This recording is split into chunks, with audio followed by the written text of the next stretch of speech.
दौंडमधील यवतमध्ये 2 गटात तणाव निर्माण झाल्यानंतर हिंसाचार झाला होता।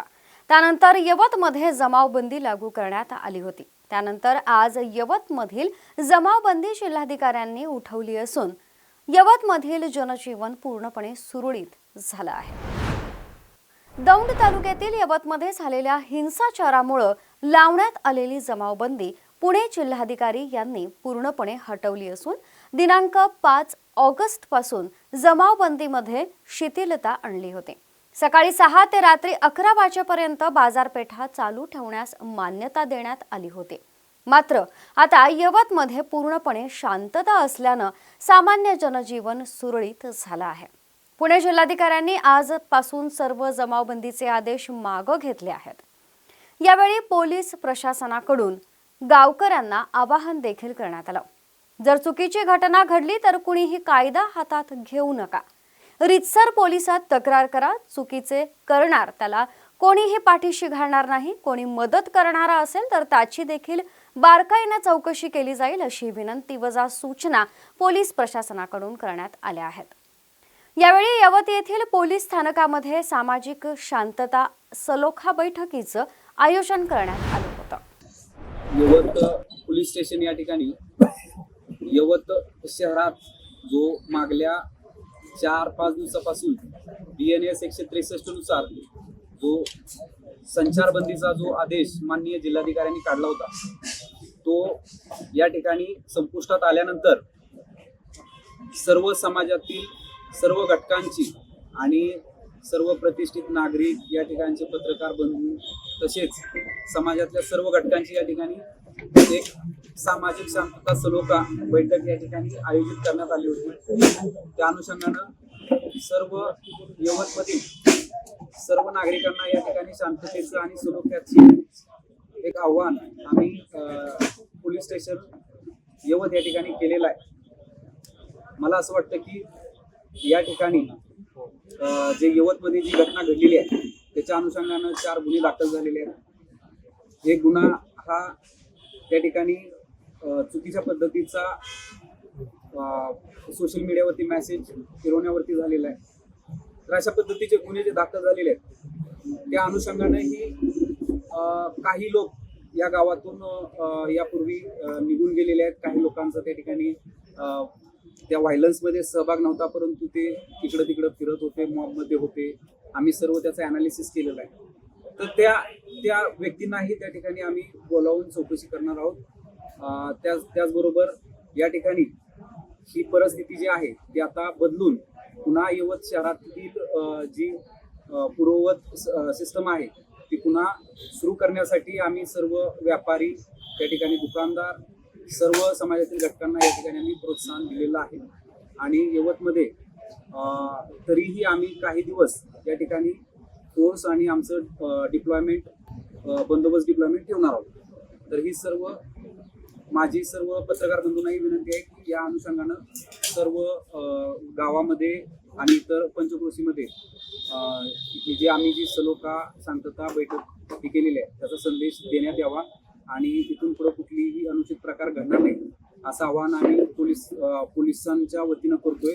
तसेच सोशल मीडियावरती कुणीही आक्षेपार्ह स्टेटस टाकणार नाही आणि समाजामधील शांती आणि सलोखा बाधित करणार नाही यासाठी या ठिकाणी आम्ही आवाहन करीत आहोत। थँक्यू। या बैठकीदरम्यान पोलिसांनी सामाजिक शांतता आणि सलोखा राखण्यासाठी नागरिकांना मार्गदर्शन केलं, शिवाय त्याबाबतची शपथही दिली। गावात शांतता आणि सलोखा कायम राखावा यासाठी गावकऱ्यांना आवाहन करण्यात आलं। याबाबत दौंडचे आमदार राहुल कुल यांनी काय माहिती दिली आहे पाहू। नाही, जे अपेक्षित आहे ते सगळं घडवण्यासाठी 26 तारखेच्या पहिल्या प्रकरणापासून आजपर्यंत मी सातत्यानं यवतच्या सगळ्या घटकांशी संपर्कात आहे आणि वेळोवेळी ज्या ज्या उपाययोजना हे गाव आणि हा परिसर शांत ठेवण्यासाठी करणं आवश्यक आहे ते मी करण्याचा प्रामाणिकपणे प्रयत्न केलेला आहे। आणि या शांतता बैठकीमधून एवढंच अपेक्षित आहे की जे काही घडलं आहे ते पुन्हा होऊ नये आणि कुणी काही चुकीचं केलं तर त्याला शासन कसं करावं या संदर्भातली गावात बैठक करून त्या संदर्भातले निर्णय गावानेच घ्यावेत अशा संदर्भातला निर्णय करण्यासंदर्भातली प्रक्रिया आता सुरू आहे। बऱ्याच वेळेला गावचे निर्णय या परिसरात ज्यावेळी घटना घडल्या त्यावेळी गावातल्याच मंडळींनी केल्यामुळे ते शांततेने झाले.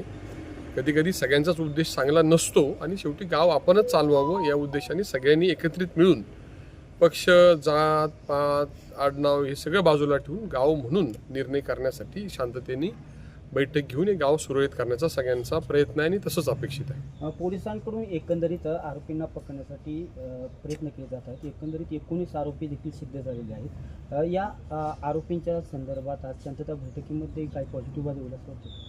नाही, शांतता बैठकीमध्ये गाव म्हणून फिर्यादी गावातले आहेत, आरोपी गावातले आहेत, त्या संदर्भातली नावं बरीचशी जी त्या गडबडीत गोंधळामध्ये दिलेली आहेत. त्यामुळे खरं त्याच्यामध्ये कोणी दोषी आहे तेवढ्यापुरताच हा विषय मर्यादित ठेवून विनाकारण जी शेकडो नावं त्याच्यामध्ये आलेली आहेत ती त्याच्या संदर्भातला निर्णय होईल आणि जे खरंच दोषी आहेत, ज्यांनी खरंच उद्दिष्ट चुकीचं ठेवून या सगळ्या गडबडीमध्ये चुकीच्या उद्देशानं चुकीचं काम केलं असेल तेवढ्यापुरताच हा विषय मर्यादित राहावा अशी भूमिका राहील असं मला वाटतं. दादा, भविष्यात अशा गोष्टी पुन्हा पुन्हा घडू नये, तालुक्याचे लोकप्रतिनिधी या नात्याने आपण काय करणार?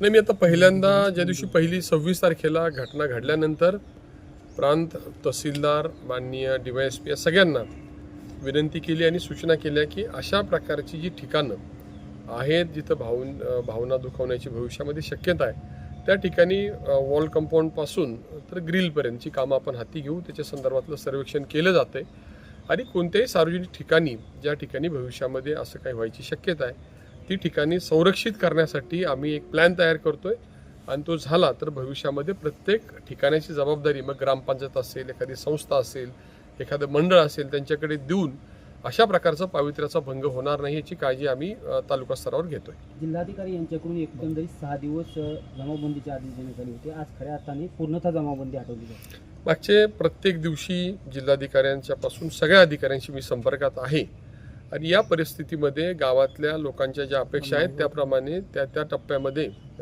जी काही जमावबंदी हटवण्याची प्रक्रिया केली आणि आज काल 2-3 दिवस मी जवळपास मागचे 4 दिवस यवतमध्ये आहे आणि सगळ्यांचे ऐकून घेऊन सगळ्यांच्यामध्ये त्यांना आवश्यक ते सहकार्य करून हे गावात सुरळीत व्हावं आणि सुरक्षित व्हावं या दृष्टीनं सगळ्यांशी संवाद करून आम्ही जिल्हाधिकाऱ्यांना विनंती केली होती. त्याप्रमाणे आता गाव पुन्हा एकदा सुरळीत सुरू झालेलं आहे. दादा, आपल्या वतीने आपण तालुक्याच्या नागरिकांना काय आवाहन कराल? नाही, अशा प्रकारे जर घटना घडली तर कुणी कायदा हातात न घेता त्याची रीतसर तक्रार करावी आणि जो चुकीचं करेल त्याला कुणीही पाठीशी घालणार नाही याची निश्चितपणे खात्री आम्ही देऊ. त्याचबरोबर त्याला मदत करणारा जरी कुणी असेल तर त्यांची सुद्धा बारकाईने चौकशी करून असं कुणी दुष्कृत्य करणार असेल तर त्याला कुठंही आपण थारा देणार नाही, कुणी प्रशासन मदत करणार नाही याची निश्चितपणे मी खात्री देतो.